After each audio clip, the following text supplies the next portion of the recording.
The UK one.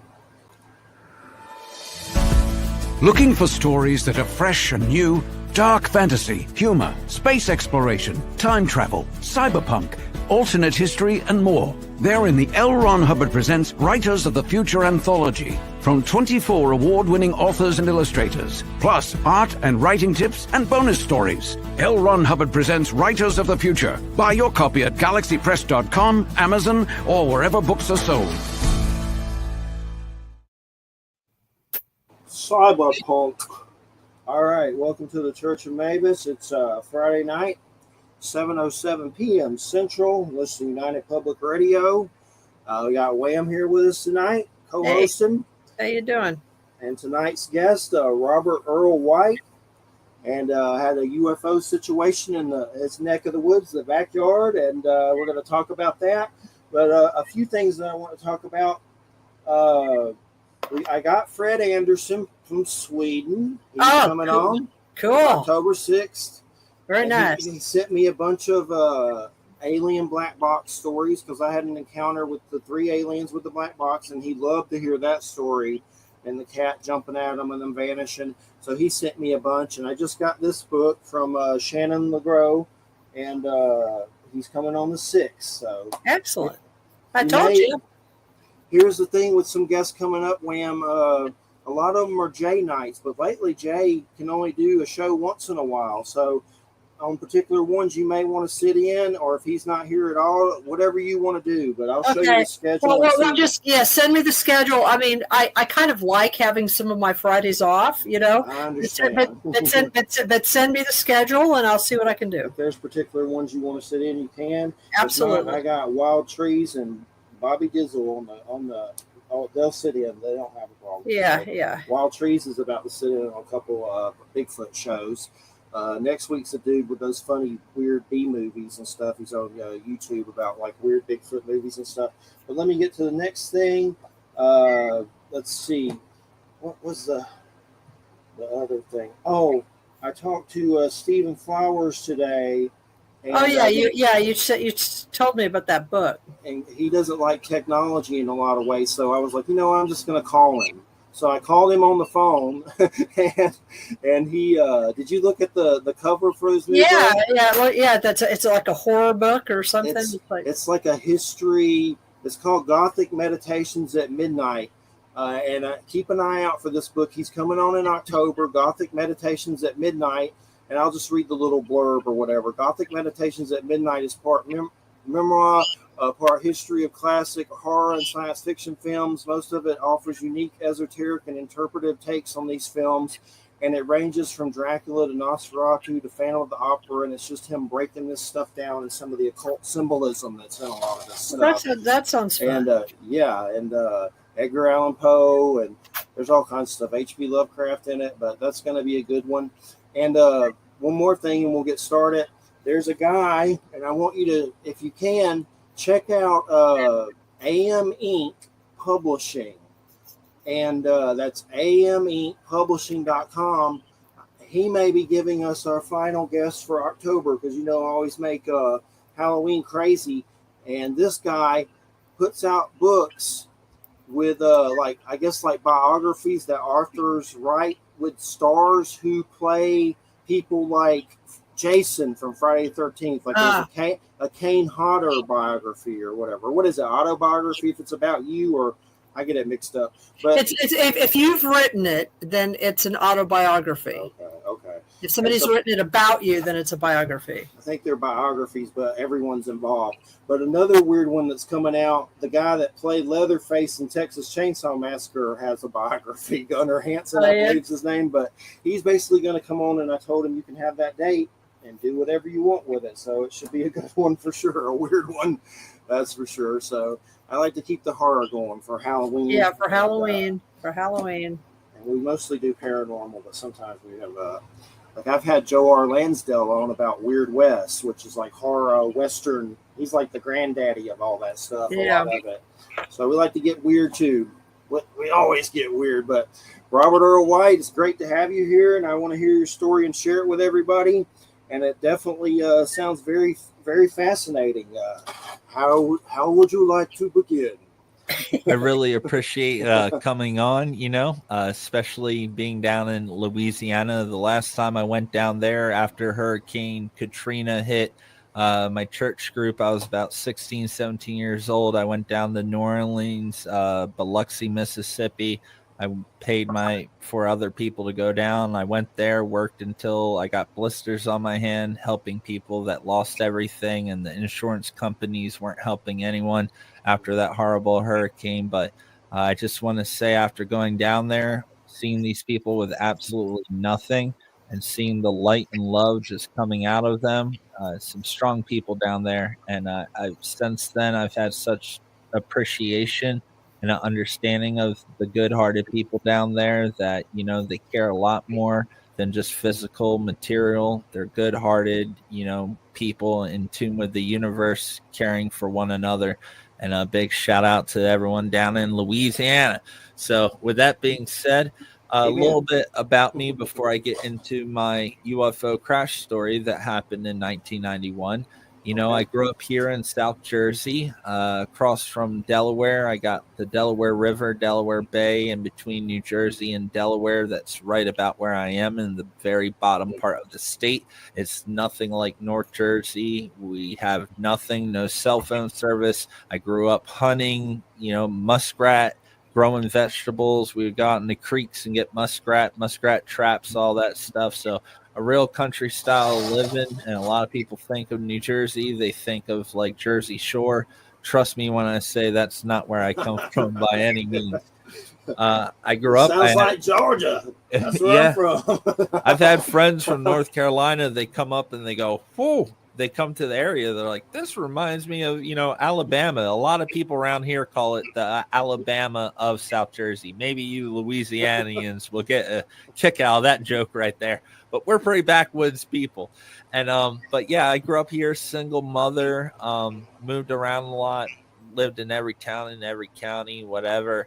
Later on, I became a pastor, and then I was in a professional heavy metal Christian band. We got signed, toured all around the country. The band was called I Am History. Our album was Visions on CI Records, coming from Lancaster. I went to Bible college in Gettysburg, the Gettysburg Master's Commission, became a youth minister and a pastor. But my main thing was my band. In later years, started going into church. A lot of things happen and different doors opened up, and I found myself living in the Middle East for 2 years, teaching English, studying Islam, and learning about Sufism. And once I started studying that, with my Christian background and studying the Quran and all that, obviously I already knew the Pentateuch. I studied Judaism. I've studied Mayan. I'm also Native American on my father's side, so I have my culture's belief of the Abenaki, or in French, Abenaki tribe of New England and Quebec in Canada. My great-grandfather and many other ancestors were chiefs of the tribe.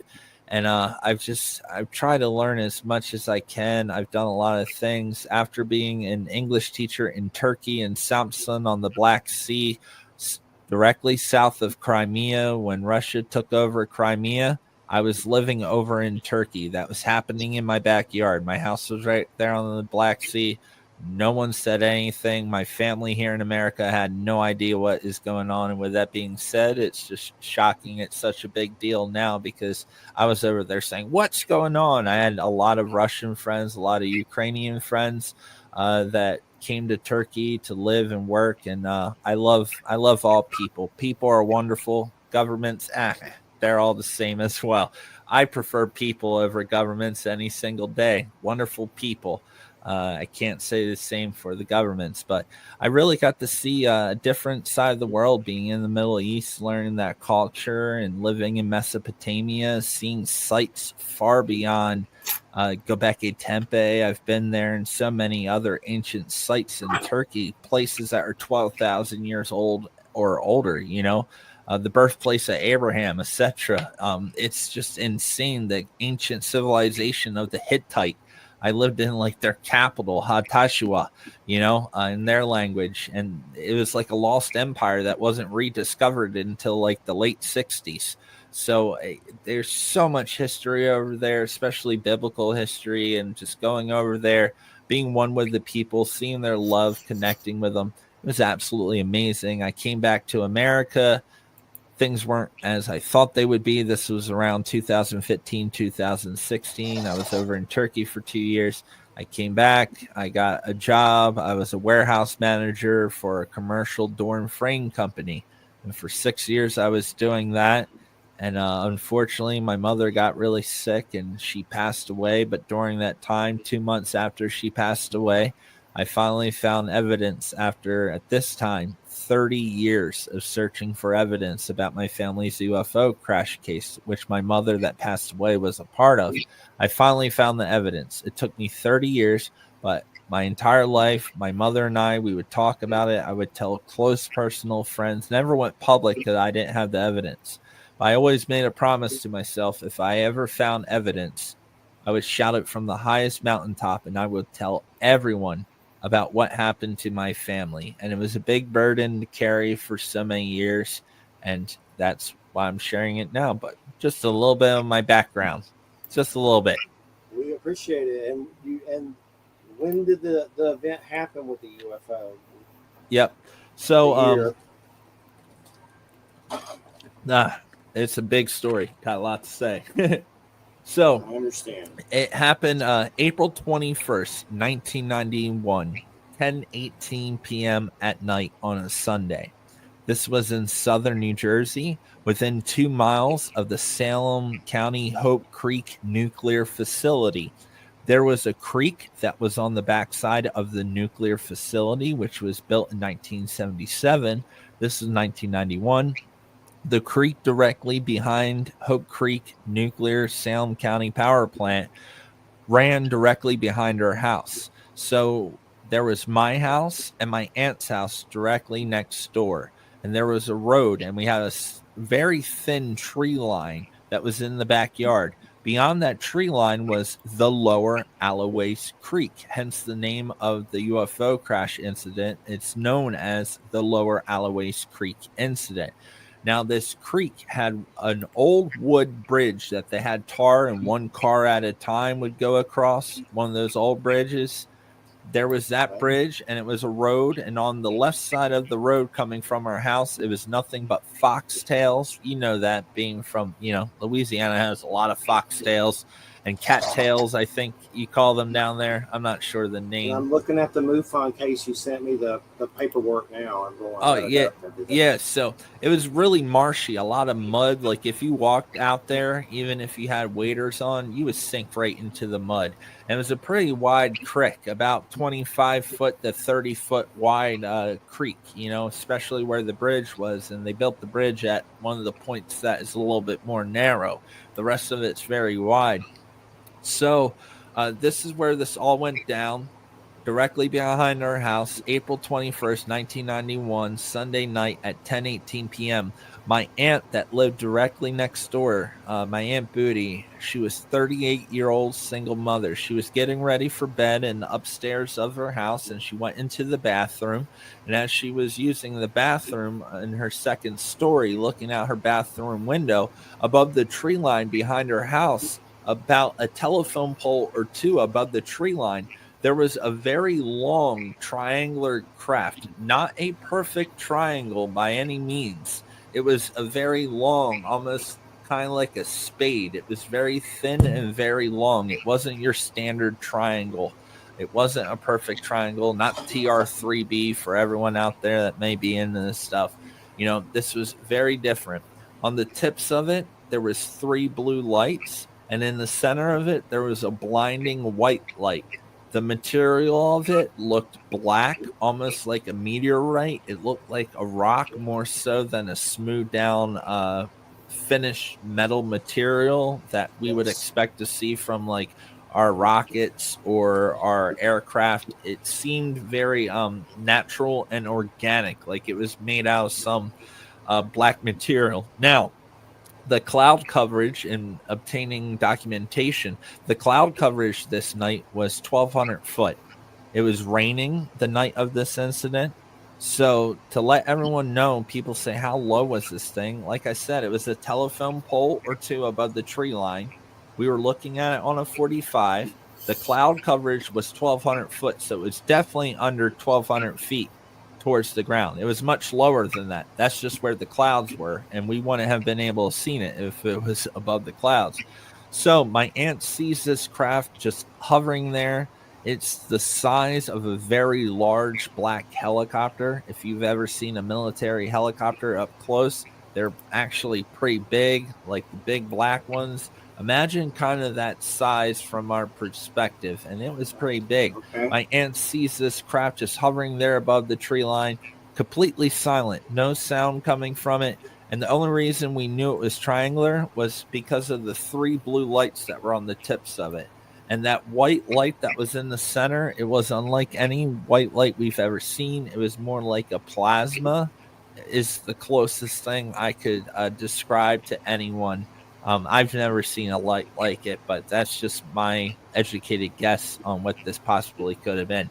So my aunt goes back into her bedroom, 1991, before smartphones and all that. She picks up the landline off of her next to her bedstand, calls my mom next door, who was watching a Phillies Cardinal baseball game with 2 of her girlfriends.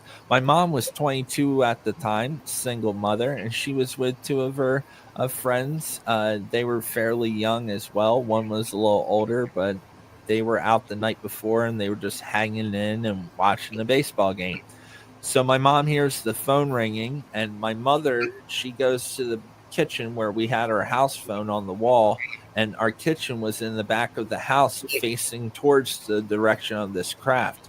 So my mother picks up the phone, and it's my aunt next door, and she says, Beth Ann, there's something in the backyard just hovering there. Look. And my mom shouts really loud, oh my God, what is it? At this point, my mom's 2 girlfriends hear the commotion of my mom freaking out, saying, oh my God, what is it? They get up, and what do young girls do? What is it? You know, all the commotion when there's something going on in a small country town. Everyone's knows, they know everything that's going on.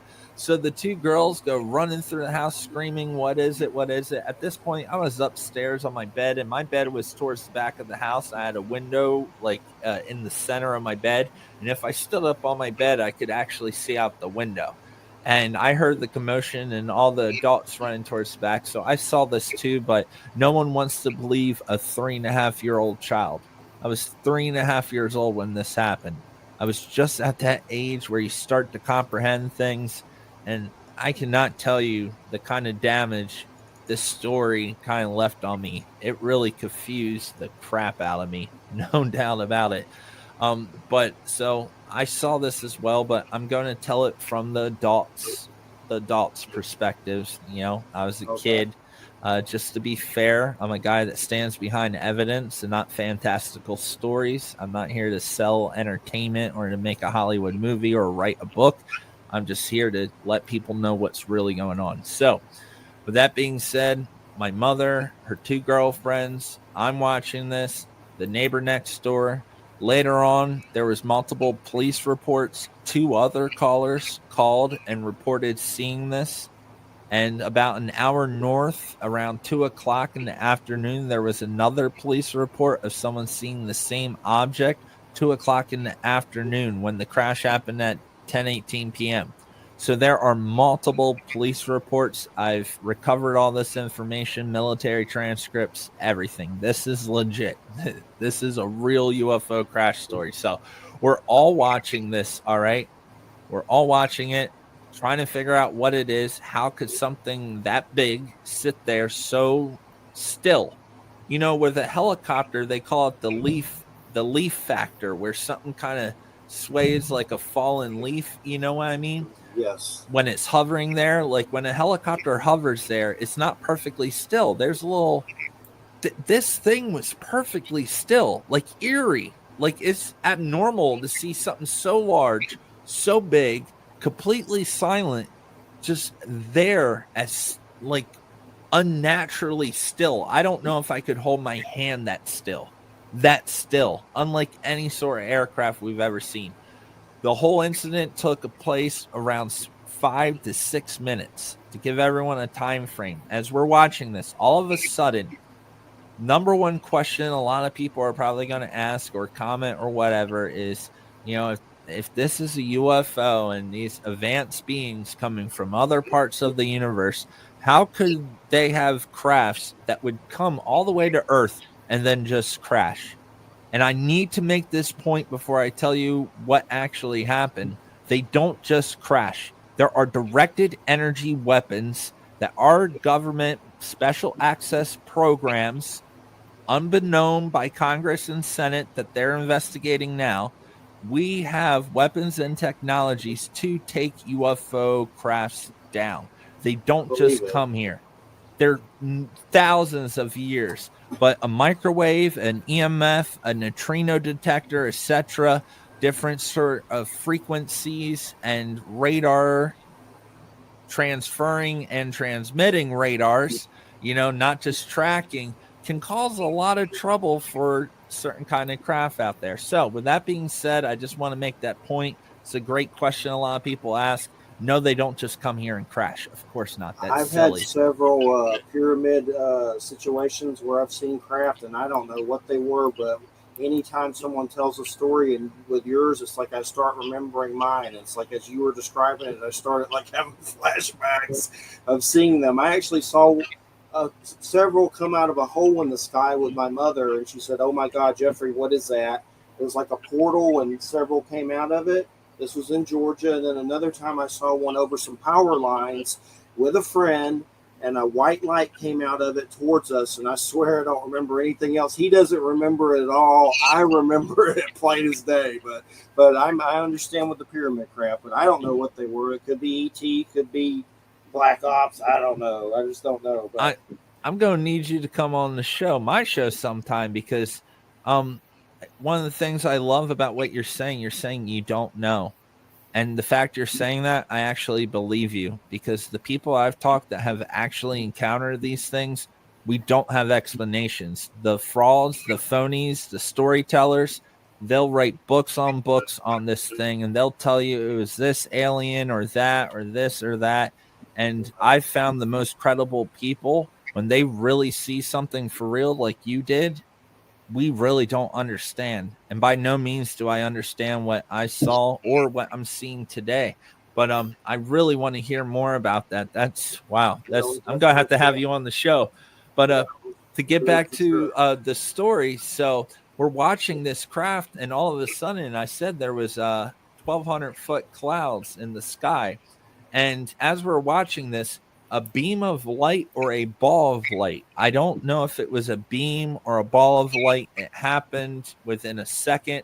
It came down onto this elongated triangular craft, and the second, almost like a second before it hit, it happened all simultaneously. But before it hit, red and orange sparks started shooting out the side of this craft. Then all of a sudden, it exploded right behind our house. The outskirts of the craft exploded like a normal aircraft would explode. Trajectory probably going 150 yards to 300 yards. The explosion was so large, and at the 45, we were watching this craft. I explain it to people, when you see fireworks for the first time and you think the fireworks going to hit you, but you don't get hit by fireworks, but you're watching it, you're like, oh, I'm going to get hit, but the pieces don't hit you. Yeah. That's basically what it happened to us. We were flinching. We thought our house was going to get hit with debris. It didn't happen, but we thought it was. And more importantly, the core. Remember that white light I told you in the center of the craft? The outskirts of the craft exploded like a normal aircraft. That core, that bright white light, it actually sucked itself onto itself, and then what was ever remaining of that core after it sucked itself into itself shot directly down to the ground. Instantly, my mom hung up the phone. She called 911 and reported that some sort of aircraft. She was smart enough to say that it, she wasn't going to say it was a UFO. She know no one would have took her seriously. She just, as far as we were concerned, some sort of aircraft just exploded behind her house. Someone had to perish in an explosion like that. We were terrified. We were shaken up. All of us that witnessed this, multiple witnesses, she called 911. And what happened after that has been known as the Lower Alloways Creek incident. And after that 911 call, that's when stuff, we thought the scary part was seeing a craft explode. That's not the scary part. So what? There's things worse. Who showed up to this thing? There had to be it was a military and God knows what. Exactly. So before I tell you what happened at my house, let me tell you what actually happened at the crash scene. It was 10:18 at night. By time certain individuals came to our house to question us and to threaten my family, to say it was a helicopter, etc. There was other stuff going on at the actual crash site. My family never left our house. It was raining. It was late at night. There was no street lights. We stayed at our house. My mother was on the phone around 2 a.m. to about 5 a.m. talking to 4 search and rescue helicopters. It's a lot of taxpayer money, just saying, for a hoax or something that's not real. But I want to tell you exactly what happened at the actual crash site, and then I will briefly go over what my family went through at our house after my mom made the 911 call. All right. We want to hear it. I love this because it's unique. I mean, a lot of times people come on and they tell cases, but this is like a crazy X-Files episode in your backyard. So and also, now that you mention it, X-Files came out in 1993. My story's 1991. The movie Men in Black came out in 1997 or 96. And when I tell the whole story, you're going to hear some preconditioning terminology that kind of says a lot for those movies and things coming out about this story. This is like a real life X-Files. So at the actual crash site, after me finding evidence, released it, I had my cousin was the fire chief of the town. Okay. As firefighters, by the time they got the call, it was a Sunday night. They didn't get to the site until like 35 to 40 minutes after my mom made the 911 call. The firehouse was far away. It was a Sunday night. They all had to get to the fire station, get the gear on, get the truck up and running, and had a good 15-minute, 20-minute drive to get to the crash site. So we just lived out in the middle of nowhere. So that's how it went. As they were approaching the scene, they're in a fire truck, and it's my cousin Calvin Hill. He was the chief of the fire squad at the time, and I believe 1 or 2 other guys in the truck with them. And as they're coming up, and as I said, there was marsh on the left of the road heading to this old bridge, this old wooden bridge with iron around it, 1 car at a time. As they were heading up in the marsh and the foxtails, cattails, they saw gouges and damage in the marsh, but no signs of fire, no smoke or anything like that. And once they got closer to that bridge, they saw a Coast Guard cutter boat. It turns out that the Coast Guard, Gloucester County Coast Guard, they patrolled the waterways near the nuclear plant. And if there was any sort of incursion around the nuclear plant, the Gloucester County Coast Guard was in control of controlling the waterways. And this object crashed on technically a waterway, the Lower Alloways Creek. So the firefighters were pulling up. They saw the gouges and the destruction kind of going in the marsh. Once they got closer, they saw a Coast Guard cutter boat sitting in the creek, and there was an armed Coast Guard gentleman on the road, armed, and he flagged down the firefighters, and my uncle, he popped his head out the fire truck window, and he was like, "Hey, what's going on?" And the Coast Guard said the situation is under control, and he ordered them to turn back around. What the firefighters also saw on the marsh closer to the water near the bridge, there was a massive, like 50-foot tarp that was over the marshland. a massive black tarp that was laid out over the marsh. Okay. Okay. They didn't question it. They went back to the firehouse, and we didn't have any liquor stores in our town. We didn't have a diner. We didn't have a mini mart or a grocery store. We had nothing. So all the young folk hanging out at the firehouse, because they were always on call, it was the popular hangout. And there was 2 other women that were at that firehouse. After the firefighters got back, they went there and they were telling these 2 women that reached out to me and gave me incredible information, mind-blowing stuff. But they heard the firefighters saying, well, that was weird. And they said the same thing I just told all of you. And the one girl, she's curious. These are country bumpkins. You guys know how it goes in the country.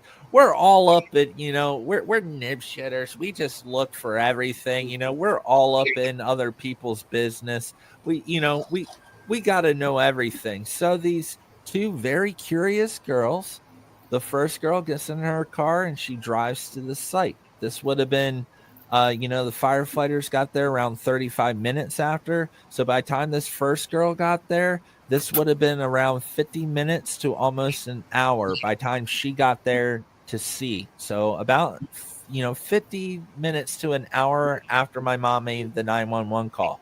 She gets there. At this point, they have the road closed.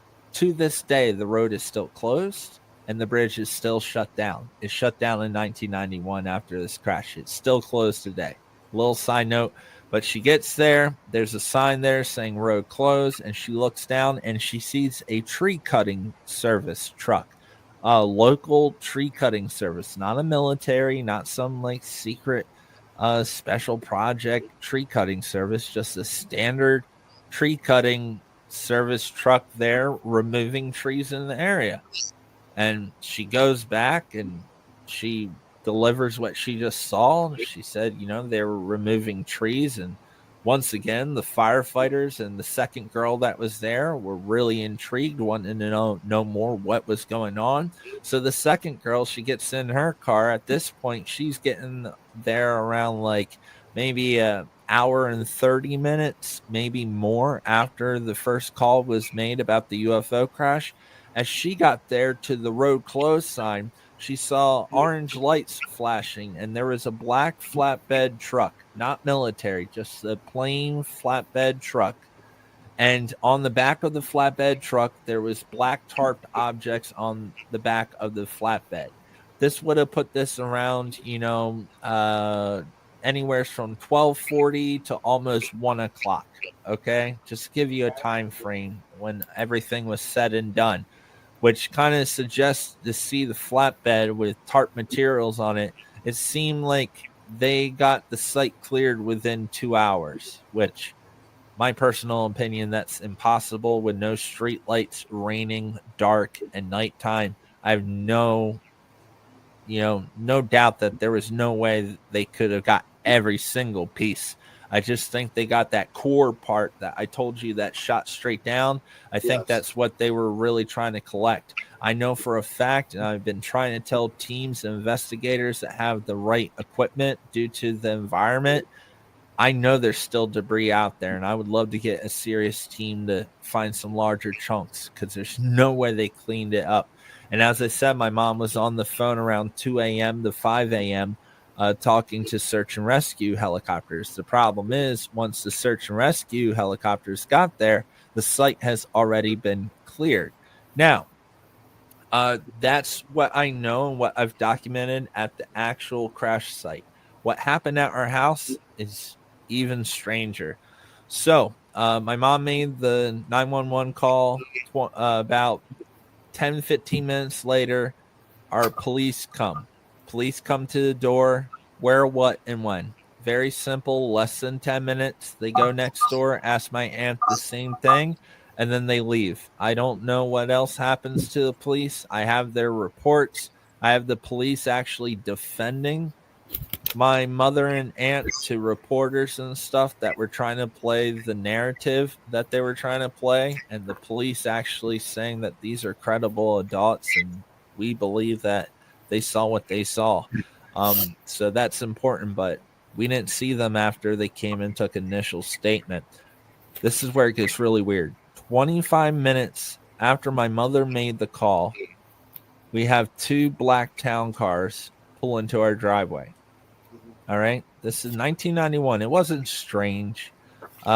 We just had some sort of aircraft explode behind our house. Of course, the government is going to want to know what's going on. Like, we expected government officials to come there, and, we expected it. We just had some sort of aircraft explode behind our house. That don't happen every day. So they come there. Now, the strange part was, I told you, it took 40 minutes for the firefighters to get to the actual crash site.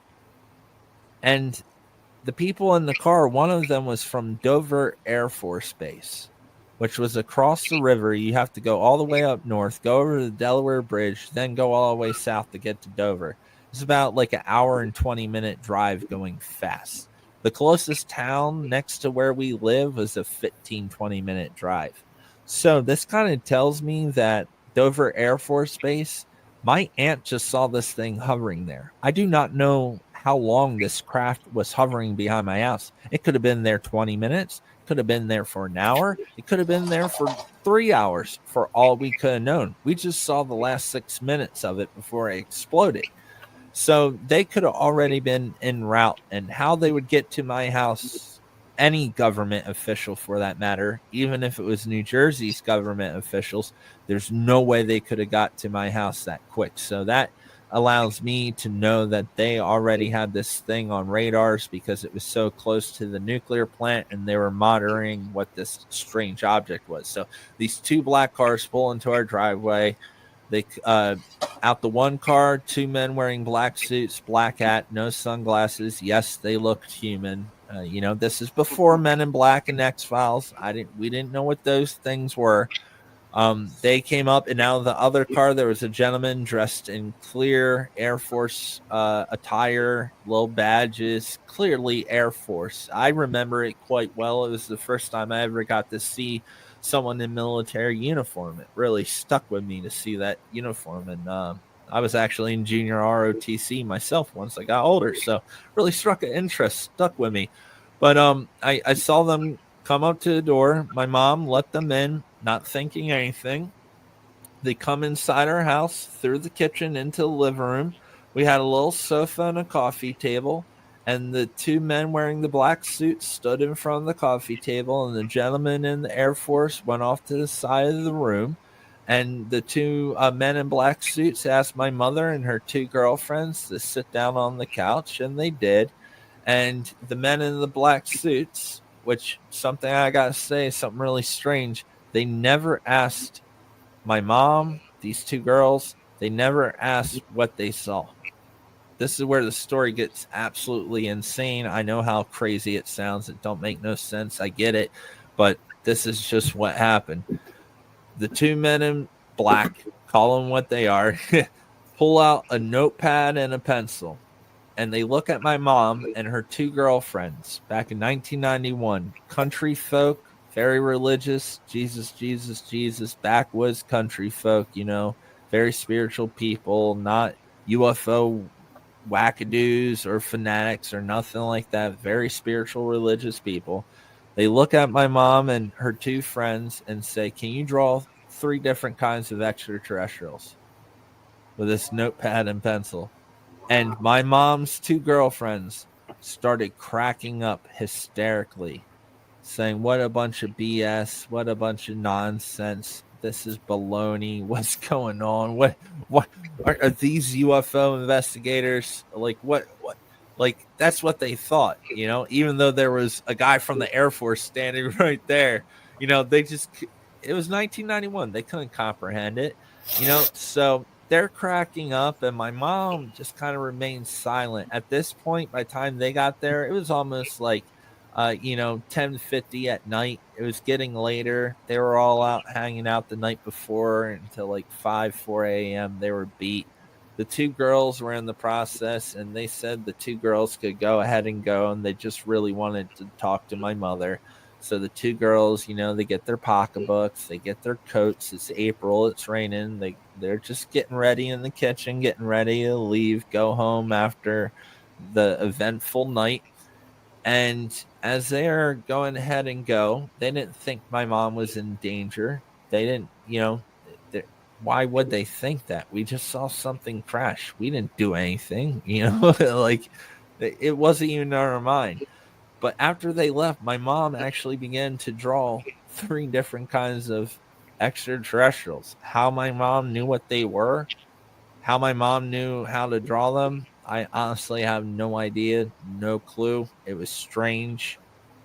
It was weird. After my mom drew these 3 different kind of extraterrestrials, keep in mind, my mom was like the worst artist you would ever meet.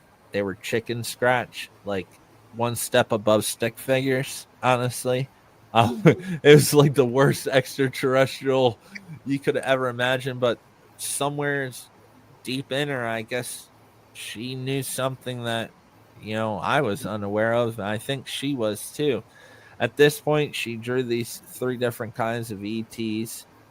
And at that point, the 2 gentlemen wearing black suits say, "We want to do a regression on you." I know this sounds crazy, but turns out the guy in the Air Force, the military uses regression for soldiers that are in intense combat situations that have post-traumatic stress disorder and they can't remember certain intel. They will use regression in order to regress that soldier to get certain information out of them to help them gain intelligence. I know it sounds wonky. It was a surprise to me as well. I would have never thought that our military would mess around with like hypnosis and regression, but they do. And they do have certain individuals that are very, very good at it. Long story short, they took my mother to my old playroom, which was a smaller room. They did a short 5 to 8 minute regression. At that point, unfortunately, I wish my mom wouldn't have done that, but a lot of stuff came out of her. I'm not going to get into it. That's not important. But that was the moment my mom had the realization that she may be in contact with things that we really don't understand after this regression.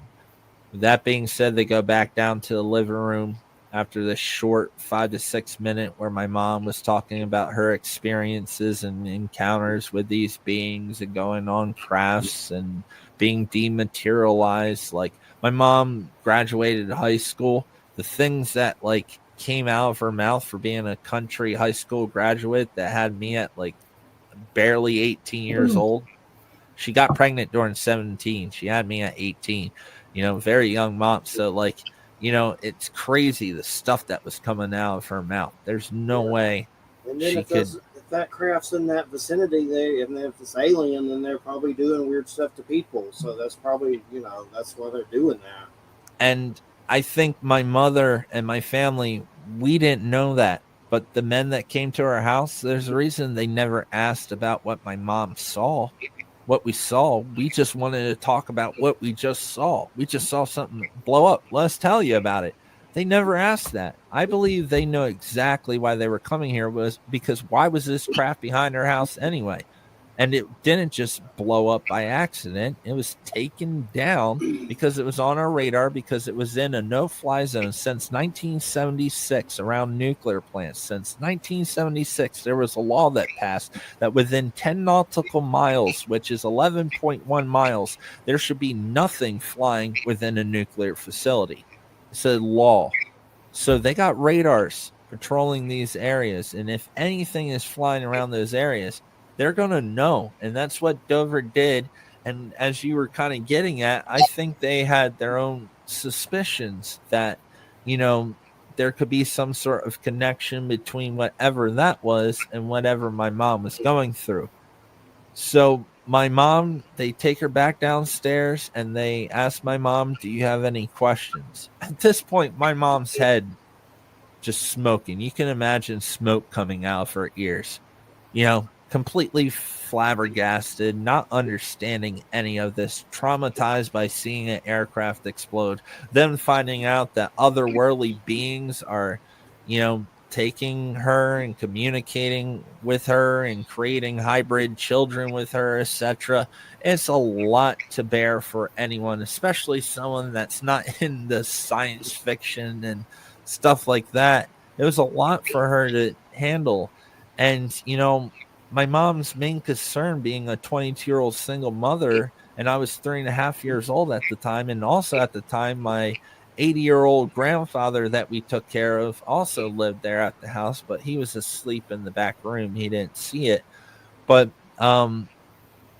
these men in black told my mom, do you have any questions? And my mom had 3 amazing questions, simple questions, and any mother will relate to these questions. So the first question my mother asked the men in black, she said, are these things dangerous?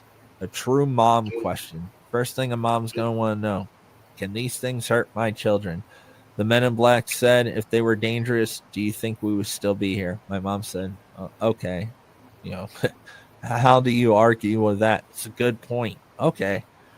Second question my mom asked. She said, why don't people know about these things? Logical, great question. The men in black replied, we're doing everything we can by preconditioning, and within the next 10 years, you will see signs of extraterrestrials and UFOs in all sorts of magazines, newspapers, media, songs, radio. Is 1991. They would have said YouTube, streaming services, but 1991, they weren't saying that. They were just saying, our source of media back then, and they were saying that you would hear books, etc., and that they're doing everything they can by preconditioning. And that was the heart of the question. And my mom said, well, that made sense. And then she started thinking about Steven Spielberg, Close Encounter of the Third Kind, and all that stuff, different E.T., all those movies. And she's like, well, I guess they've already started doing that.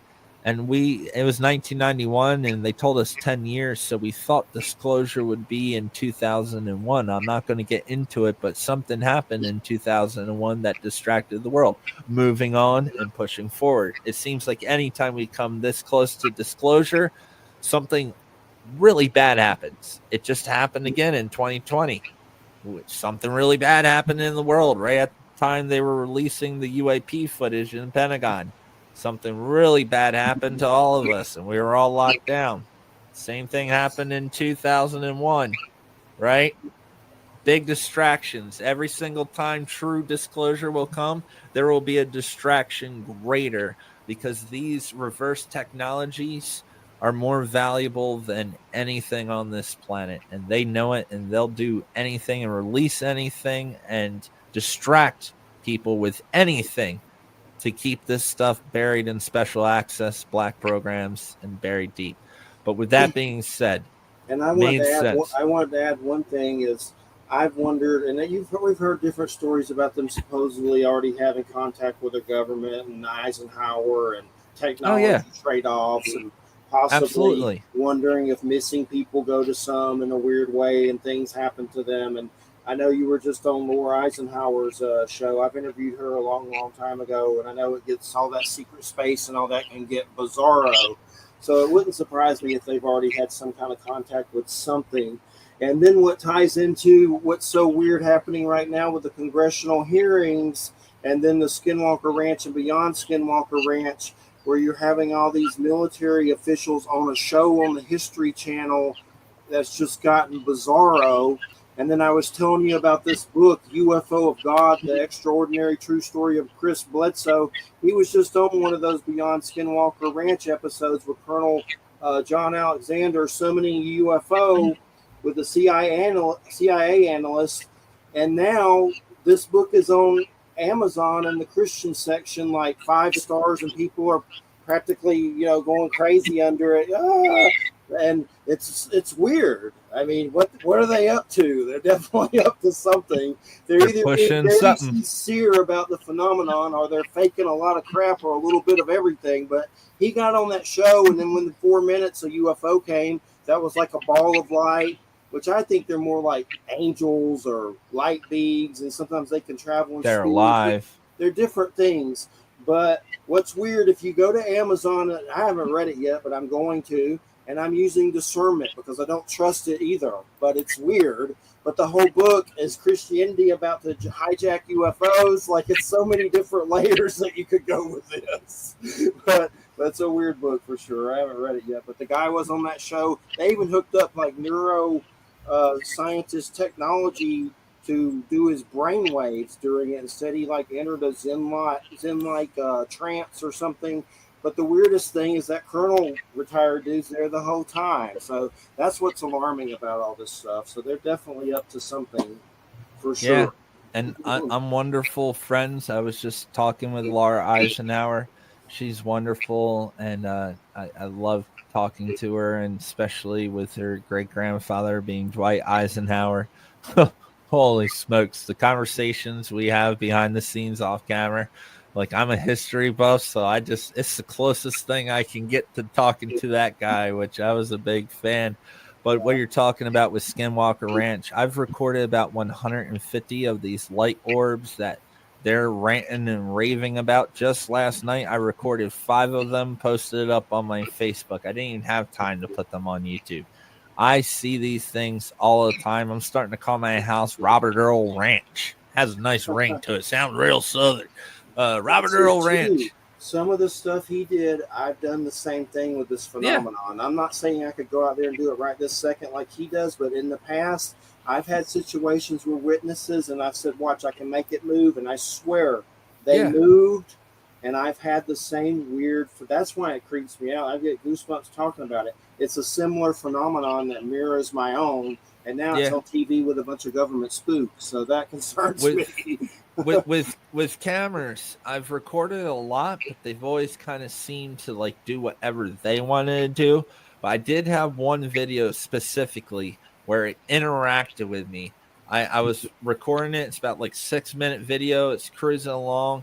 It gets directly above me, and I tell it for the first time. I say, "Can you power up? Can you brighten up?" And the thing turns into a miniature sun. It brightens up so big, and then it shrinks back down to a little white dot.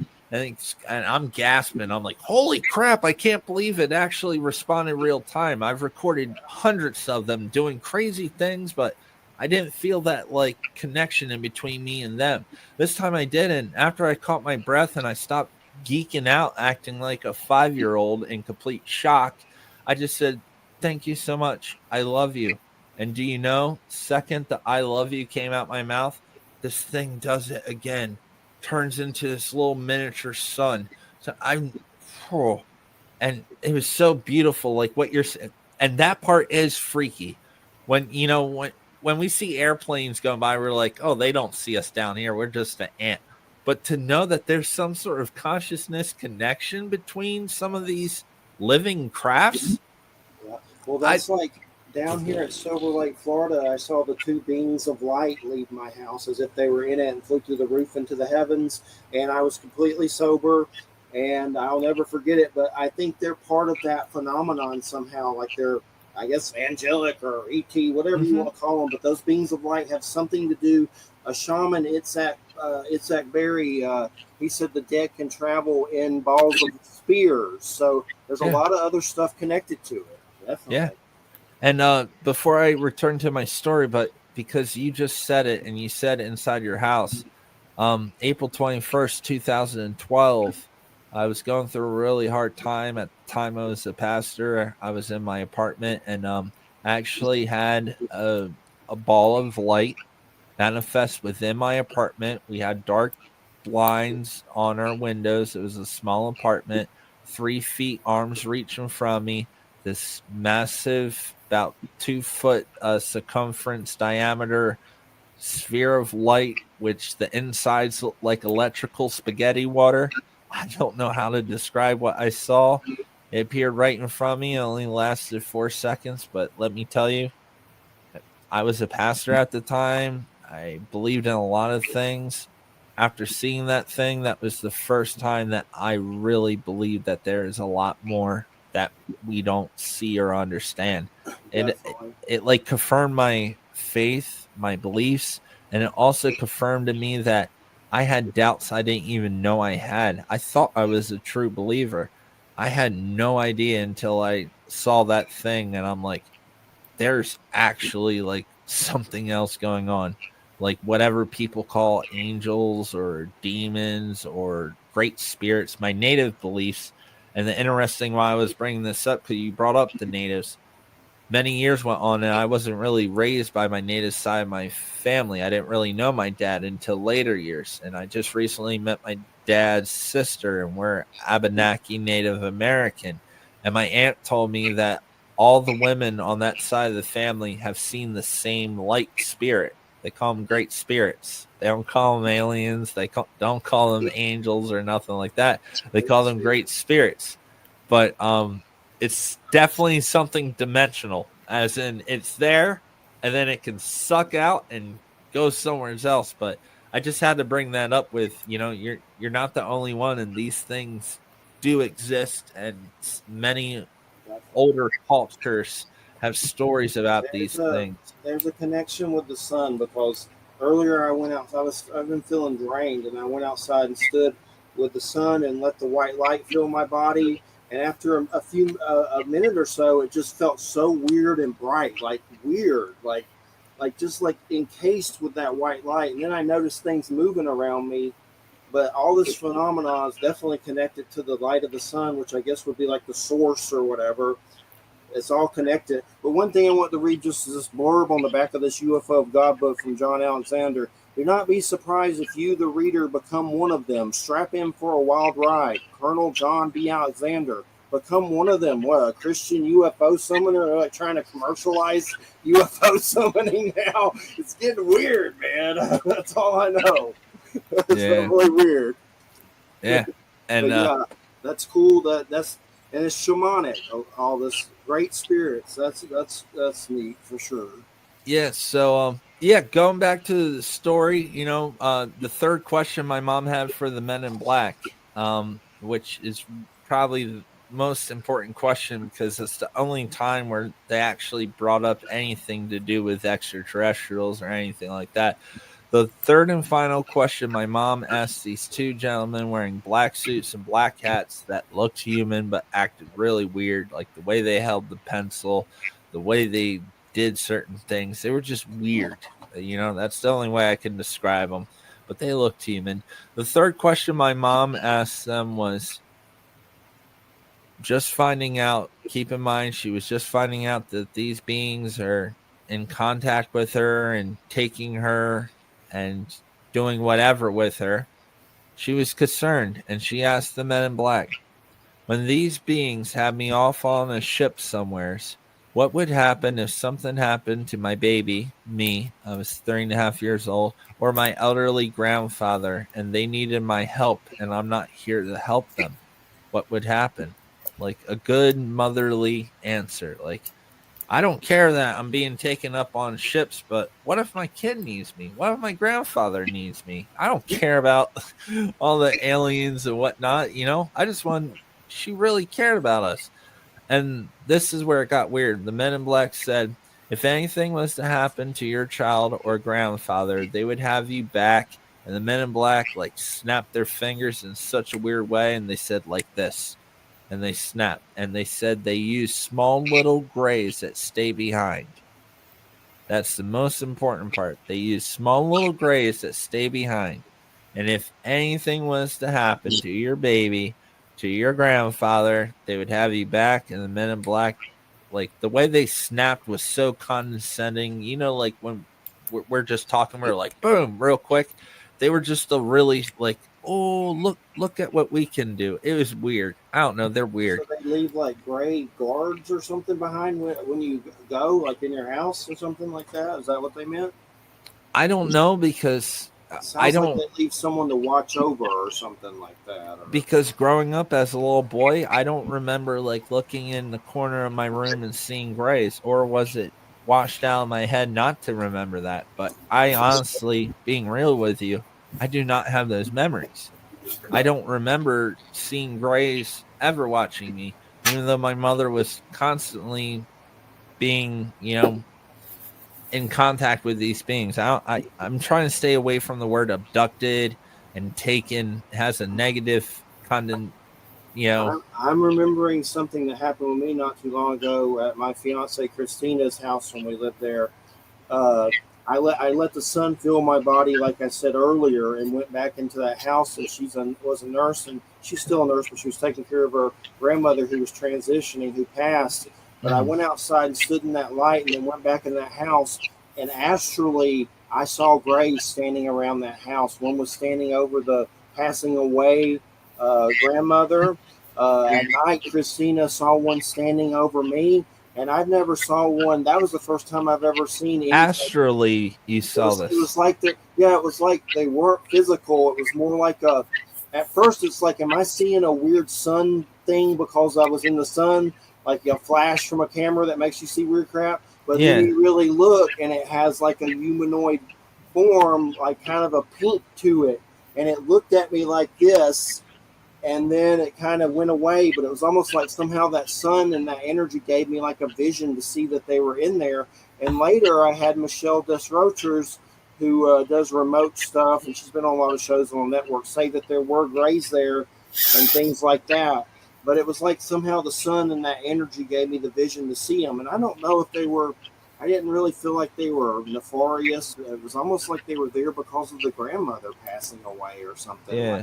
it was weird, but Well, you bring up a good point. Maybe a reason, even though that's what they said to my mom, that these things were constantly watching me, if they were in a higher frequency, a higher vibration, maybe they yes. weren't visible to my physical eye.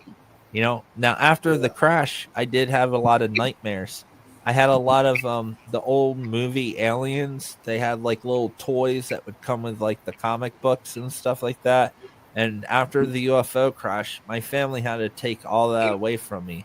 My grandfather was a Vietnam vet, so he made me watch like Tales of the Crypt, Aliens, Predator. Like he was a brute. Yeah. Even when I was like 4 and 5, he didn't care. He's like, boy, you gotta That's learn. how my We would go childhood hunting. was He's like, too. get your hands in that deer and pull the guts out. When I was like 4 or 5, like he didn't want me to be afraid of anything. I'm At the time it terrified me, but now that I'm an adult, I'm really thankful for him, raising me that way, because it really prepared me for life in ways I can never imagine. But I definitely had a lot of nightmares and a lot of weird dreams at that time that I just kind of try to block out. But what you just said about, maybe they were just in a different frequency and Yeah, that's it why I sounded like couldn't they were see them. saying that they leave some behind to watch over the area while the person's gone, like guards or something. Like Well, think about it. What if like that person has a loved one or a spouse and they have them off somewheres, and that loved one or spouse wakes up and they realize their loved one isn't there? They're gonna, they're gonna freak out, call the cops and everything. It's gonna be a problem. So, I mean, it makes sense. But long story short, that was the third and final question, and my mom said, "Okay." The Men in Black said, "Do you have any other questions?" My mom said no. She had enough to process just with those three questions and the those whole are good situation. questions. That's some pretty good questions. Yeah. Simple questions, yeah. And yeah, and then the Men in Black said, "Okay." And they said, "Now tomorrow, news agencies, UFO investigators, media outlets, TV shows, media is going to come here, and you will say it was a helicopter, or we will take your son away." My mom said, "Okay, I understand." They Wow. left, and we never heard or saw them again. And my mom did exactly as she was told. It's scary. And here's the kicker: my family remained absolutely anonymous. My aunt next door had to take her phone off the line, off the wall, because she was getting calls from Hollywood, many other TV shows, and she didn't want to get charged long distance. We were poor country folk. We were backwoods people. We were not your normal people, and we didn't want to get long distance calls, so we had to take off the thing. The Philadelphia KYW 3 channel news came out, show sightings, unsolved mystery. Bud Wow. Hopkins was involved, Richard Butler, a lot of others. I think even John Mack knew a little bit about it. A lot of crazy stuff was going on. MUFON came out multiple times in the following months. They did regression and hypnosis sessions. I'm actually great friends with George A. Filer, which is the East Coast director of the Mutual UFO Network and the National UFO Center. He shared my story and has given me additional information, but when trying to find the people that worked on my family's case through him, they're all dead. They're all gone now. So I can't find the tape recordings of my mom's regressions that they did. I cannot find anything on what MUFON did, which is just kind of suspicious. There's certain like little gaps. any Bigelow activity? Because I've heard stories he'll show up with his wallet and take it, and next thing you know, it's reverse engineered. I knew I don't talk to her anymore, but Chase Klowetsky, she used to be on the MUFON Star team, and she would tell me she had to go to UFO crash sites and report to Robert Bigelow, and she didn't like it. But I know when stuff like that happens, he used to show up like clockwork. He had some MUFON stuff going on. Yeah, that's a wonderful question. It wasn't Robert Bigelow. I did get a lot of names of the MUFON people that were involved. Probably some of the biggest names, as I said, was Richard Butler and Bud Hopkins. They were big names at the time. And the thing is, my family remained anonymous. Even in the MUFON articles, their name is anonymous. Mrs. W, Mrs. H, Hill, my aunt, Mrs. W, Mrs. White, my mom. I know who they all are. But the fact that the men in black told us, the reason they told us all these people would be coming, who do you think is tipping off the UFO community? Who do you think is tipping off MUFON? The TV shows, Unsolved Mysteries, Sightings, they planted the helicopter narrative, and they told my mom to follow along. Every mainstream TV show that you see about extraterrestrials and UFOs are backed and funded by three-letter agencies and these men wearing these black suits working for these special access programs that are out of the privy and the knowledge of the United States government. They're their own separate thing. In Congress and Senate, they're getting sick and tired of it. And stuff is about to go down soon, and accountability will be had for these people that threatened a 22-year-old single mother. My mother, they would take me away if she didn't say it was a helicopter. Well, I'm out here saying the truth now. They know where to find me. Arrow in the Pentagon knows exactly who I am. They know where to find me. I'm not afraid of them. And if they want to threaten someone and take someone away, I'm right here. They know where to find me. They can come take me away anytime. I would love to have a lovely conversation with them. And I definitely know there's those black type agencies. When I was having all my UFO sightings in Georgia, a silent, weird craft came over my house with a cockpit that made no noise. It was like a helicopter with no blades. And a man that looked like Top Gun goes, and it shot away. And me and a friend saw it. And I don't know if maybe the UFO... When was this? This was in the 90s, 96. I remember Hellbop and all that stuff. And it was when I was having the pyramid craft, and it kind of seemed like some of the phenomenon was attracted to me, possibly. It seemed like that. I don't know if it was just me. I don't know. This was in Georgia? Yeah. I had a friend tell me, Jeffrey, you're attracting this here, as we looked at weird stuff in the sky that was weird. But at the time, that weird craft came out, and a man... It was like a big cockpit, almost like a helicopter, but with no rotors or blades, like something out of a sci-fi movie. He goes, and I swear it just shot up and left. No one ever came to me face to face. Thank God. That would be scary. We were partying, doing all kinds of drugs and going crazy. There's a party at that house I was doing. My dad had just died, and he told me if I ever did drugs, he would shoot me, so I never did them. But when he died, I got the rave scene, Marilyn Manson, Metallica, just went crazy and never messed with any of that stuff before until he died. He was kind of abusive when I was alive, so I guess it was me, releasing.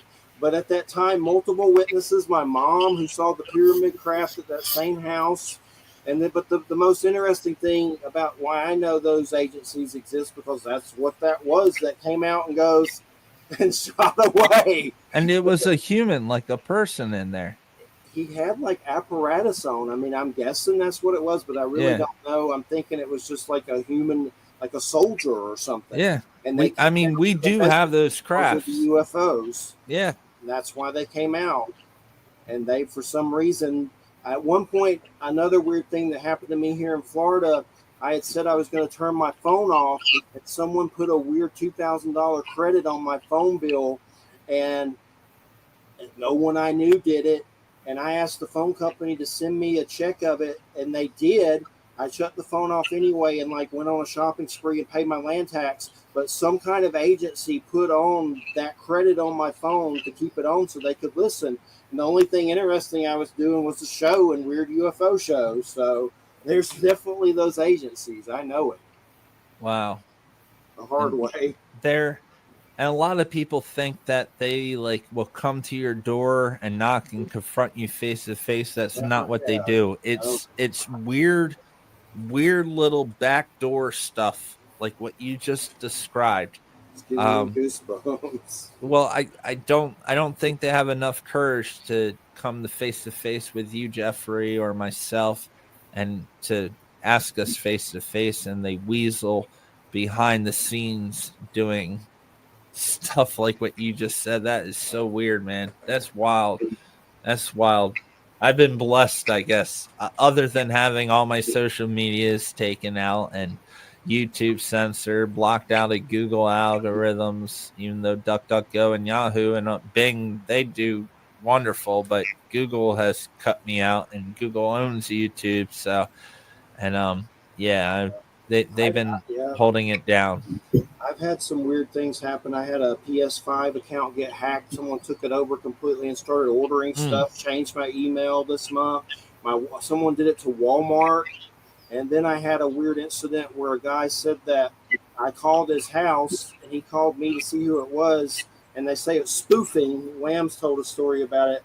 But I don't know. It just felt really weird this month. Like, am I on some weird hacker hit list or something?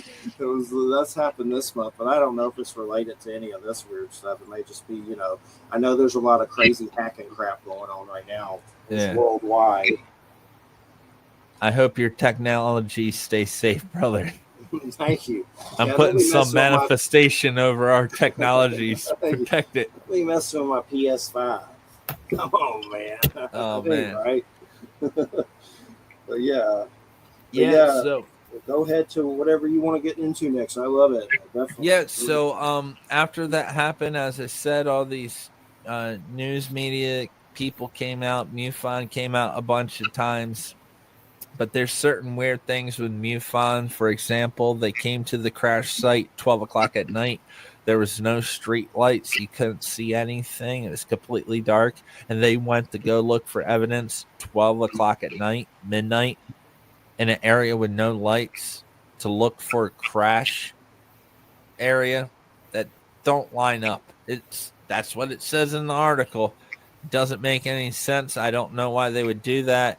I've told a few people come up or anything about bodies or anything with weird alien, like anything like that. Like were they bodies or anything? Not from the witnesses to the crash site. I did not get that information. The only thing with extraterrestrials would be through like my mother and her encounter with these beings she called tall whites. They were very tall, 7 to 8 foot extraterrestrials, what some people call grays. But they weren't gray. Their skin was very, very white, like super white. And they were very tall. And they were, doing hybrid programs, harvesting her embryos, eggs, and creating offspring. And taking her up to interact with some of her offspring hybrids, I guess people call them. I don't know. And my mother also talked about a lot of different beings as well. She had pet names. As a kid, she explained them to me as like, she calls some of them large snakes, reptilians that we called today, but she called them large snakes. She had ones that were very spiritual. She felt very loved around them, and I guess they would give her wisdom and stuff. She called them the blues. They were very tall.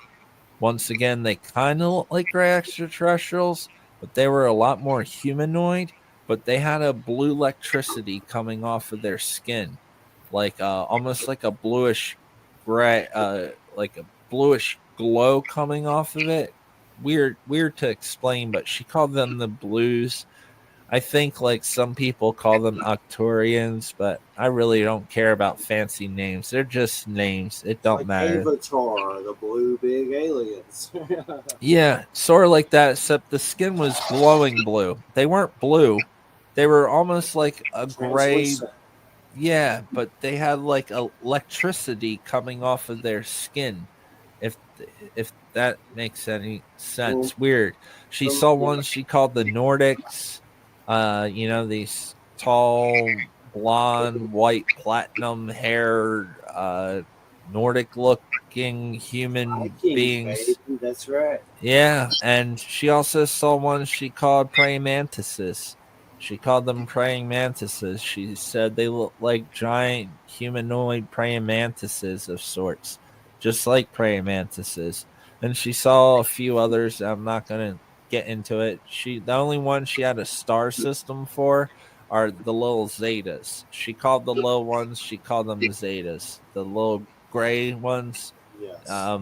That's the only one that had any sort of like star reference in their names, but she called them Zetas with a S plural. Yes. But that was it. And she always told me I have nothing to be afraid of, honey. They'll never hurt you. You have nothing to worry about. Um, Anything in the future, don't listen to it. You have nothing to worry about. Like my mom, like really told me what was up, and she really drove it in my head, and I'm glad because right now in the UFO community, Jeffrey and Wham, I'm sure you do too. There's a lot of confusion going on right now. I'm so glad she ran what she did in my head and taught me, but she never told me too much. She didn't really tell me a lot until I was older. Actually, when I was 24, and I saw that light being, I called my mom, and that's when she said, "I've been waiting for you to have your own experience. Now I'll tell you everything." But she always babied me, always tried to protect me, and she would only tell me little bits and parts. And unfortunately, I had to see a lot of things I wish I didn't have to see pertaining to my mother and her encounters. A few of them I witnessed and myself physically, and it traumatized me. She didn't talk to me about certain things, and oh, it's a lot. Hard Well, for a little kid to understand. yeah. Well, from what I've seen, I think there's beings here that help us. And I think there's because I have had an experience where when I first started, I had trouble getting interviews, and I said a prayer and had a UFO sighting, and then the next thing, and witnesses saw it, and the next thing you know, I was on the phone with Lloyd Pye and Nick Pope and Stanton Friedman. It was almost connected, but I think that there are beings here that are nefarious, possibly. And like for instance, on the Skinwalker Ranch show, they keep using all this technology, and something there keeps messing with it and messing it up and shutting it down. And then they say the UAPs and the hearings can do that to radar craft and stuff. So there's probably beings here that do obviously abduct people, but they don't want everyone to know that they're turning their blind eye to it. That the stuff that's bad that's going on with some of these beings, that some of them may be eating us for all we know. I've heard weird stories like that. I mean, it's certainly possible with the cattle mutilation stuff. I don't know what the deal was with that Peru story. That got really weird. Like, I know it ended with them saying it was miners with jetpacks, but that even sounds crazy. That's insane. When have you ever heard of a miner with a jetpack? I don't. Where do you get a jetpack at? I know they have them. That's as good as swamp gas something. and weather balloons. Yeah, that was a weird story. And the miners cut people's faces off, like they were showing bodies with no faces all over the place. Yeah, why would a miner do that? A weird story for sure. And I know with the one thing I've learned to put things in perspective to everyone that's listening out there, after talking to a lot of people that have seen, reverse engineer technologies, my good friend Michael Herrera, one of the whistleblowers from the DC event, Michael Herrera, he was just on the Sean Ryan show, and I just got done interviewing him and 3 other whistleblowers that have testified in front of Earl and Congress and Senate and SCIFs, etc. His story back in 2000, 2010 in Indonesia after a tsunami hit. Him and a platoon of 6 Marines went out in the jungles and they came across a craft, a huge saucer in the middle of the jungle. All of a sudden, a bunch of Ford F-350s pull up, brand new, unmarked black trucks with storage containers on the back that had oxygen, which I'm not going to get into it. I know this is a family-friendly show, but when you have containers with oxygen on it, there's only so many things you could be transporting in that. And the platoon of 6 Marines and Michael Herrera, he was the lead on the team. They were all held at gunpoint by these men with English-speaking accents. They were not Indonesian. They were not cartel. They were not like Mexican or nothing like that. They spoke perfect English. They were good old boys wearing all black. Their weapons were far outranked from the Marines. Their techniques, they absolutely knew how the Marines would operate. That's how they got the drop on them, which for them to know that means they're being trained by someone that knows something. And these are these black projects, and they are transporting certain things that I don't want to get into, things they shouldn't be transporting. It's a sin against humanity. And this is the point I'm getting at. When people see our UFOs, the government will blame it on aliens and extraterrestrials. When people see extraterrestrials and actual UFOs, they blame it on our advanced technologies. You see the game going on here, right? So weather balloon, that was an actual extraterrestrial. When they're telling you it's extraterrestrial, it's actually our government, because if you want to do clandestine operations and you're transporting things that if the public found out you're transporting, we would have no more faith in our government at all to find out that these special access projects are transporting these poor souls, etc. Okay, it's a major issue. And they're doing it under this disguise of aliens and UFOs. And then when someone does see our reverse technology, and they say, "Oh, I just saw alien stuff," they call them crazy, and they divert the conversation. That's So what's you going mean on. like, I'm trying to figure out what you mean they're carrying that's nasty. You mean like my lab's victims or something like that? Like something like that? Human trafficking. Okay. Sensitive topic. Didn't want to. It's okay. It's a big cancel. Sure. My mind was going everywhere with that. But we just keep it at that. Yeah.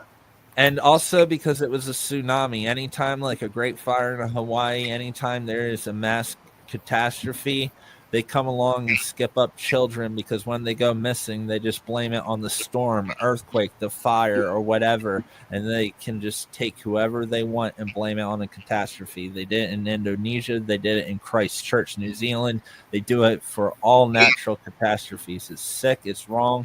And they use these crafts to do it, because if anyone sees it, they'll just say it was aliens or UFOs. And that's the only time they will say something is extraterrestrial, is when it's actually them. And when it's extraterrestrial, they'll blame it on everything, weather balloons, swamp gas.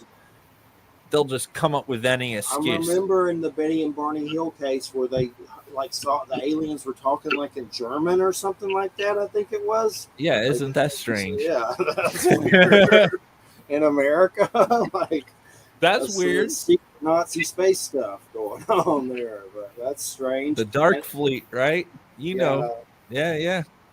It's all connected, and that's why they don't want it out, because they're complicit in it. They're they're doing it. It's illegal. And it's very valuable technology to have, especially if you're using that technology against a major group of the world's population, and they're unaware of these technologies. It would become a very useful tool. Could you imagine if Wham, Jeffrey, or I, if we had these technologies and no one knew they existed, the things we could do? We could really change and shape a lot of things. Hopefully we won't be buttheads about it and try to help people with those technologies. That's what any good person would do. I would try to like heal my friends that lost a finger or have heart problems, use that technology to heal them. Unfortunately, we know they're not using these technologies to I help would us. harass villagers with my jetpack. I'm just Yeah, yeah. All right, Peru guy. Yeah, they're going down there. But yeah, it's insane on so many different levels. This stuff. Yeah, It's just too much. it's sad and it's layered and there's a lot going on, but at the end of the day, I think that's why it's so important. People like myself and like the whistleblowers I work with, we just say what happened. I let people decide whatever they want to believe. I just tell people, and I think the main key takeaways from my UFO crash story, coming from the Men in Black and etc., it's that these special access programs, these individual Men in Black, whatever you want to call them, G-men, they are the ones that provide the narrative. The narrative that was fed to the mainstream was a helicopter crash. And then you know what the Philadelphia News did when they interviewed the family 2 times? They tried to take it from a helicopter crash to a meteorite shower. And it was cloudy and raining that night. And my mom was like, no, meteorites don't just hover there in the sky and explode and crash. But that's the whole trickle down of the mainstream media and how they operate and the What narrative. year was that? Did you say again? What year? 1991? What year? 1991, yes. And that's when in the 90s is when a lot of my pyramid weird stuff, seeing it in the vicinity with witnesses and stuff. So it was a very active year. Actually, April 21st, 1991, there was another UFO incident. Heathrow, I'm probably saying it wrong, over in England. Heathrow Airport. Heathrow, thank you. Heathrow Airport. There was a flight that was coming from Italy to there, and they almost had a collision with a UFO, and it was very well documented. That story pops up more than my story does when you type in April 21st, 1991. Also, my friends Rob and Ben from the Edge of Wonder podcast and stuff, they interviewed me and they did some homework. And there was a picture of a UFO over an ancient structure in Mexico that was taken April 21st, 1991 as well, they found, which was really interesting. That was something I did not know. There was a lot of activity. My good friend Anthony S. Player, he has unidentified S4. He had a triangular UFO encounter in Staten Island back in 1993, I believe. It was a very active time for a lot of things, for sure, no doubt. And it doesn't surprise me to hear that you had those experiences back then, for sure. A lot of mine too. I've seen them over me, and if I've ever been taken or abducted, I don't remember any freaking thing at all. Same. But I've seen them so many times, you have to wonder. Or I've wondered if they work with you astrally or something. Like, I don't know. If I've been taken, I don't remember a damn thing. But there's been many times those things have been right over me, like they're there for you. So a lot of people want me to get hypnotized. I don't really want to. Maybe I don't know. Neither do I. I'm terrified. I'm terrified. I don't trust it. I'm scared of it. And that David Jacobs Emma Woods thing. Look that up. That'll scare you not to ever want to be hypnotized. Yeah. And I work with a lot of hypnotherapists and regression people that do that, and they're amazing people. You have to really be careful. I tell them there's certain things I want to forget. When you've seen what I've seen, trust me, you want to forget. I don't want to remember. I want to forget. It's been kind of my mission. I don't want to remember more. And not just extraterrestrials and UFOs.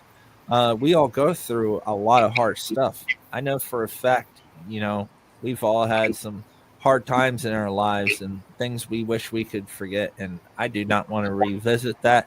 I want to focus here and now. Forget the past. I can't change it. I only can focus here and now, move forward, and help others. And that's what it's all about.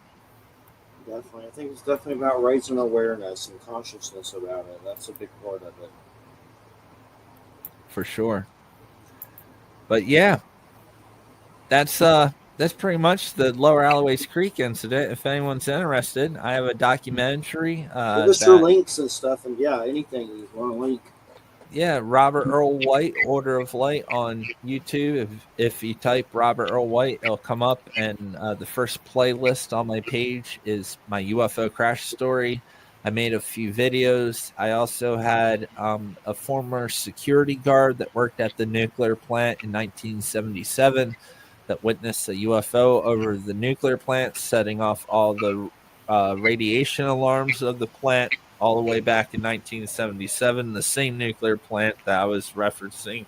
My story, I got that in there. I talk about Maelstrom Air Force Base as well, the nuclear connection, gamma rays, lightning, nuclear, volcanoes. You will always see UFOs.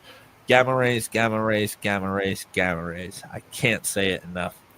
Are you familiar with Robert Salas? I've interviewed him about that. Oh, he wrote a book about the UFOs. Wait, you interviewed him? A long time ago, yeah. Wow. Oh, yeah, Maelstrom Air Force Base. Absolutely, yeah. I know Robert Salas. That's a good one. I interviewed him many moons ago. I have it somewhere. It's on my hard drives, but yeah. And that's why I'm saying, why isn't he speaking in front of the Senate committee hearing? That's the guy that needs to be there. He has more evidence, validations, backing up, radar signatures, documentation.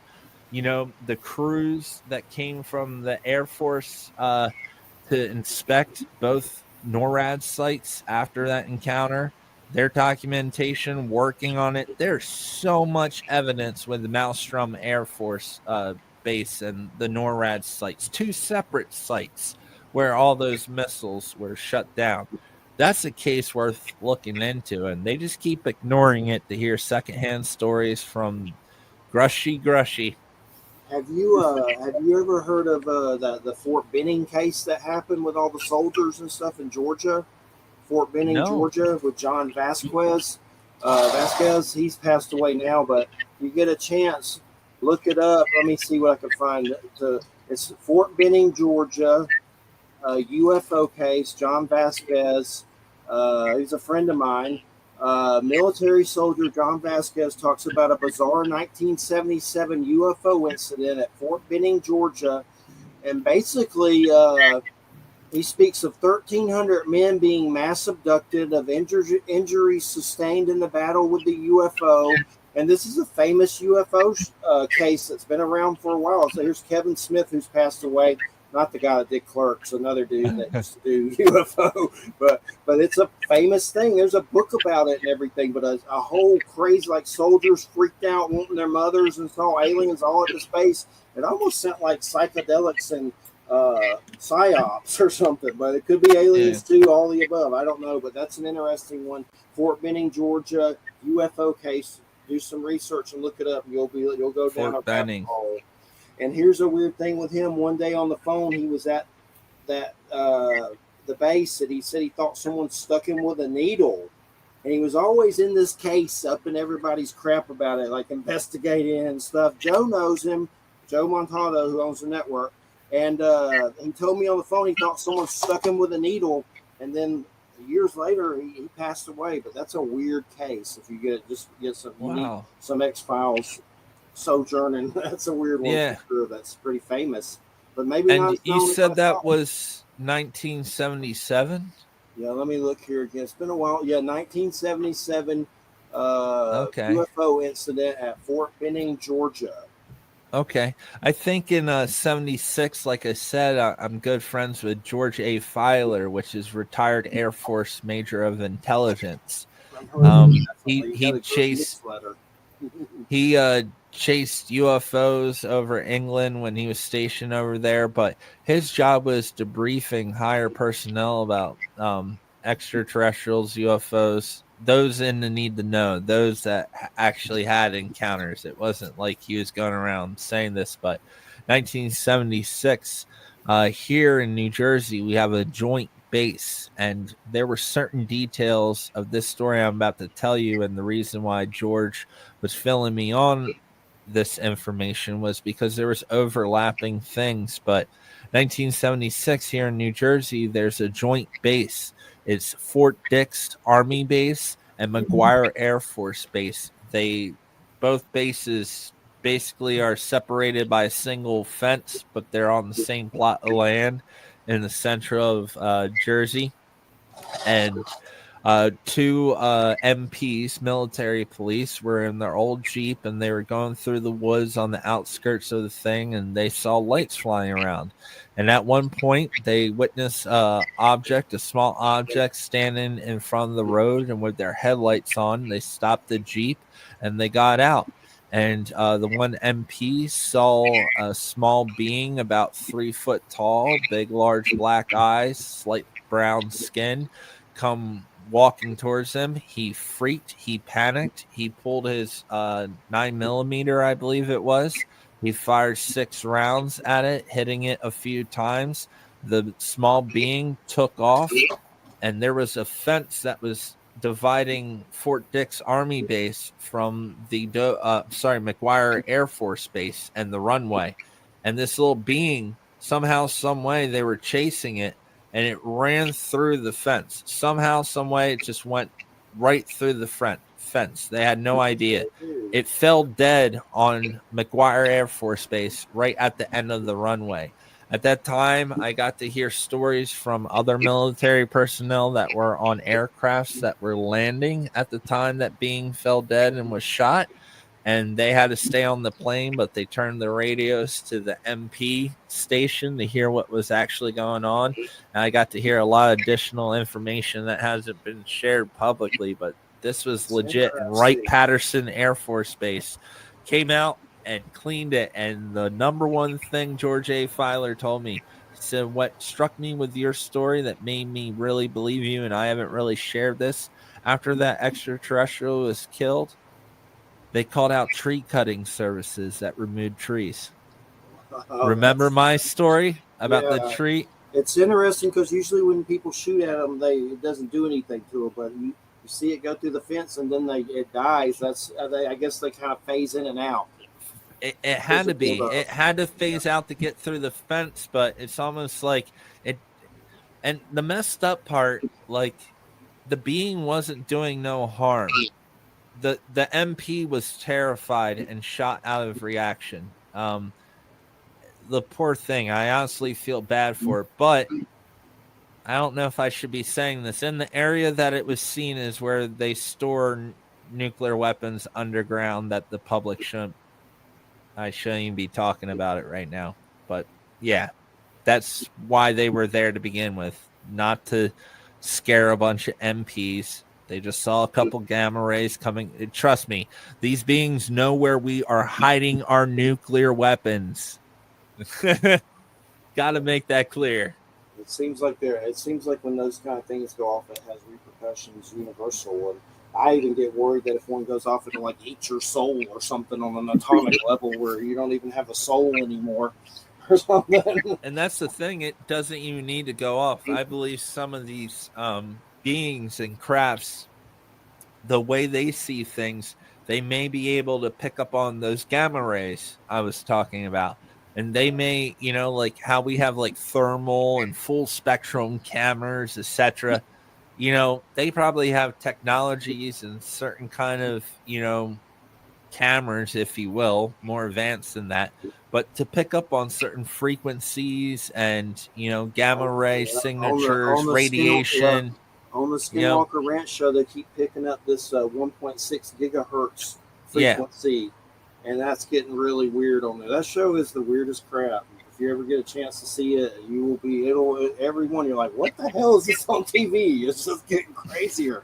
Like, they ended the last season saying pretty much they think there's a whole base there, and they don't know if it's from an ancient civilization or like a modern military under the ranch, and they're showing thermal scientific technology crap I never heard of and showing it. They can't drill through it. Like, it's just getting crazy. The thing with Skinwalker Ranch, I've been telling everyone since day one, going back to the Bigelow guy, that Robert Bigelow, which I talked to him once. He was a decent guy. He actually he checked out my story. Not much. He just gave a little message, and that was good enough for me. I was like, okay. Well, I mean, I want to nothing. know about Jock Valet on Skinwalker Oh. Ranch with Robert Bigelow. I don't know if they've said anything, but I want to know that. Yeah, but the thing with Skinwalker Ranch is, when you have a TV show, if they would just come out and tell you what they already know, they would have only had one episode. They don't want one episode. They want 15, 20 seasons. Therefore, you got to milk it, spoon feed, I'm wondering little bits at a to time. bring out like a real alien on there for everyone or something like that. Well, they could have solved everything in the very first episode and just dug underneath ground and found what was under there. They don't want to do that because they want to milk it out and get as many seasons as they can, showing you the little lights I see flying in the sky all the time and just little this, little that to get 15, 20 seasons in their contract to get paid. Otherwise, they would just, in episode 1, they should have just dug underneath. They know what's under there. They're just milking it and playing dumb. They all know. They know exactly what's under there. Psyop or something that you don't know what's the truth and what's not on there. It's definitely so many government officials involved, and it's definitely spooky whatever's going on with it. Yeah. It's part of their agenda, whatever that is, that ties into these hearings. That Travis guy, that's the main scientist, the astrophysicist or whatever, he used to work on the UAP congressional hearing. He couldn't tell them till the 4th season, and he revealed it, and some of them seemed upset because he had to hide it from them, but now he could tell them. But these congressional hearings, he used to be the chief scientist, I think, with the old Bigelow stuff and some weird UAP group that was 4 years ago or something, and he couldn't tell them until the fourth season. So that was kind of weird. Yeah. Very suspicious, and it's funny that they're so secretive about ATIP and these other UAP task force and stuff when they're not doing anything anyway. Like, he didn't find anything in doing that is more revealing than what he's done on a show for History Channel. There's a lot of it, though.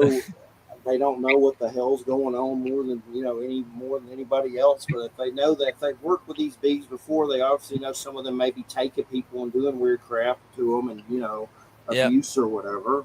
It's just so many layers. Yeah, I think we just all want the truth, right? Whatever. Can I agree on that? At this point, yeah. That's all we want. Or some sort of idea or perception of the truth, at least just a little bit. So what's the next phase for you with all this? Well, I've been doing a lot of stuff with my good friend Eric Hecker. He's the Antarctica whistleblower that people probably have seen trending all over online. He worked for Raytheon contractors in Antarctica with the Ice Cube Neutrino Detector Program and other scientific programs. The one caused the earthquake in Christchurch by accident, them firing up this science project in Antarctica at the McMurdo Station, south of New Zealand. That's where he lived and worked for over a year. He has a website called deciphering.tv. I've been helping him, and I'm working with a lot of other whistleblowers with credible military backgrounds, helping them go through their stories and trying to make a platform for other service members and experiencers, which I've done in the past. I've interviewed a lot of different people from all different backgrounds. Had my good buddy Joe Joyce. He's like the 3rd heavyweight boxing champion in the world. I have all sorts of people that come on the show to talk about their experiences, not always about extraterrestrials and UFOs. I think it's so interesting just to hear people's life journey, to hear what they've learned, what they've went through. I really enjoy. I'm sure that's why you probably do what you do. You enjoy hearing people's stories. You get to learn so much from it. It's puzzle pieces that hopefully lead to something. I always say we all hold a piece of the puzzle, and when we put all the puzzle pieces together, we get to see the big picture. I've said the similar, definitely, same thing. Only way we get to figure this whole thing out, but I plan on doing a lot of UFO live streams because I record UFOs all the time, but I'm setting up a camera where I can actually live stream and watch the skies so people watching the videos can see UFOs in real time. I don't want to record them, then upload a video. I want everyone to see what I see real time, no editing, raw, right there. And I know I can do it. So that's my next big hope, one of my plans. I got a few interviews. I was just talking to like Laura Eisenhower, a bunch of other people as well. Going to have them on the show, and doing a couple other little projects with other creators I work with in the community, doing all that. So my YouTube, Robert Earl White, you can find it, all my stuff on there. And yeah, got a couple little things up my sleeve, still in the works. Going to take a while, but yeah, that's what I'm doing. Do you give us your links, and then we'll close out so everybody can check it out. Yeah, so on YouTube, it's Robert Earl White, just like my name down there. So you can see it right there. Oh, pointing the wrong area right there. And Robert Earl White on YouTube. My Facebook is Robert Orasi, Orasi, because Facebook deleted my first Facebook after I did an interview with Laura Eisenhower. They just, after 14 years, deleted my entire Facebook. I got on their radar. Thanks, Laura. I always, she knows this story. I always kind of blame her. And she's like, oh, I'm like, it's not her. It's the deep state, Laura. That's why I tell her. But yeah. Facebook's S list. I understand. Yeah. But now that I'm Robert Orasi on Facebook, my Facebook is doing better than my old account where I had way more friends, had it for 14 years. Now that I'm not Robert Earl White and I'm Robert Orasi, which is my dad's last name, which should have been my last name. So my government name isn't really my name. It's a wonderful thing. Anyway, but yeah, so my page is doing way better now because, you know, they know to censor Robert Earl White. They don't know who Robert Orasi is. Is that how do you spell your last name on Facebook? I'll look it up. Orasi. Orasi. Do you go to beard festival contest? Oh, beard. Beard, I should. I actually, my girlfriend was talking about one that takes place in Tennessee, the big one. I believe it is. They seem pretty cool. Like it'd be fun. Yeah. I just had a goatee, and that was getting long. I was just getting sick of it. I was like, I'm tired of it growing in my mouth. I'm just shave it off and look like Uncle Fester. It'll be back in a few weeks. Uncle Fester. Yeah. This has been growing for a while, and it seems like it never really grows. You know, it just takes forever. This has been like 8 years going. Nice. Well, man, quite a while. We appreciate it so much. It's been a great show. Yes. You've helped carry us. We're tired. I'm sure Wham's had a long week. I know I've had like a long I've had a really long week. Yep. It's been a summer from hell. What it feels like. Just hot. One thing after another, like just crap happening. But we appreciate it so much. It's been a great show. Thanks so much, man. And we'll definitely get you on again. I loved it. Thanks. And I believe you're sincere, and definitely I appreciate it. Thanks so much. Thank you so much for having me on. And sorry, Wham, we didn't get to talk as much. You were so quiet down there. No, it's all right. You carried it all. You did. You did it. She's tired, but sometimes it's like doing a seminar, and I just try to guide and we listen. But that's how it is. And other times we'll be like, blah, blah, blah, blah, blah. Oh yeah. I was arguing with the guy last week. We got me started, so. But I really appreciate it. Much. Thank you so much, Robert. Take care and have a great weekend. Bye-bye. Thanks everybody for listening. You're listening to United Public Radio 107.7, and next week's the Weird Creature movie features B-movie weirdness. Like he has some weird movie about meatloaf and an abominable snowman that looks like the cheesiest crap ever that you should watch stoned. I haven't seen it yet, but just weird movies like mystery science theater kind of stuff. But we appreciate it so much. Thanks everybody. Have a good weekend. Thanks Robert. Thanks Wham. We'll catch you later. I got to watch the new What We Do in the Shadows. I need some comedy. Go for it. All right. Take care everybody. Good night.